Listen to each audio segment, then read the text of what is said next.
Jejak digital remaja debat dengan Deddy Mulyadi disorot, sempat jadi bintang iklan pinjaman online. Jejak digital remaja bernama Aura Cinta yang lagi viral karena berani debat dengan Gubernur Jawa Barat, Deddy Mulyadi tengah jadi sorotan. Usut punya usut, Aura ternyata sering warawiri di televisi hingga platform media sosial tanpa disadari publik. Aura bahkan kabarnya pernah jadi bintang iklan pinjaman online, pinjol. Karenanya belakangan netizen pun menguliti jejak digital Aura yang ramai diperbincangkan. Hal itu lantaran Aura menentang berbagai kebijakan dari Deddy Mulyadi. Seperti diketahui, Aura Cinta diundang Deddy Mulyadi bersama warga Bekasi lainnya yang terkena dampak penggusuran rumah di Bantaran Kali beberapa waktu lalu.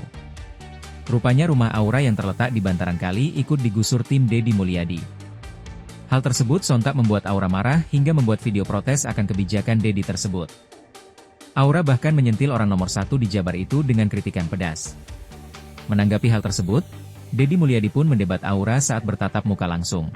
Namun bukan membahas soal penggusuran, Deddy Mulyadi tertarik saat Aura ikut memprotes kebijakan pelarangan wisuda dan perpisahan di seluruh sekolah di Jabar.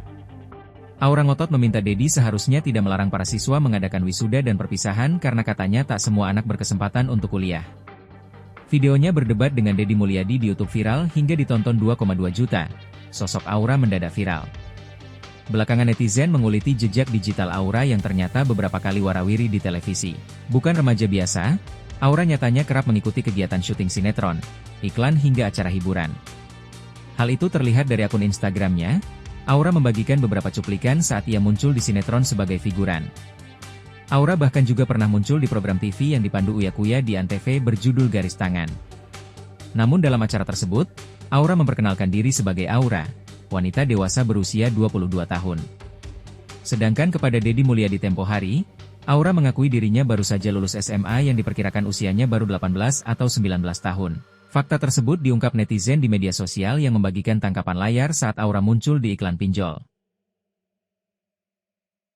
Download Tribun X sekarang, menghadirkan lokal menjadi Indonesia.